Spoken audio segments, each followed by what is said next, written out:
को गाइड आज हम बताने जा रहे हैं स्क्रैच रिस्टोरेशन के बारे में। तो ये किस तरह के स्क्रैचेस होते हैं, इसको हम रिस्टोर करके बताएंगे कि इसमें कौन कौन सी चीजें इस्तेमाल होती हैं और किस तरह के स्क्रैच होंगे।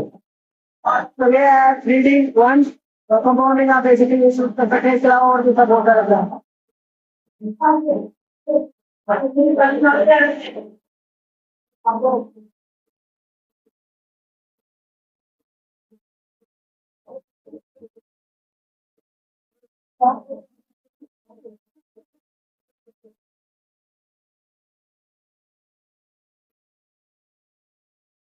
ये मैं नॉर्मली तौर पे किया है ताकि आप लोगों को पता चल सके कि कौन कौन सी चीजें स्क्रैच रिस्टोरेशन में इस्तेमाल होती है। Thank you.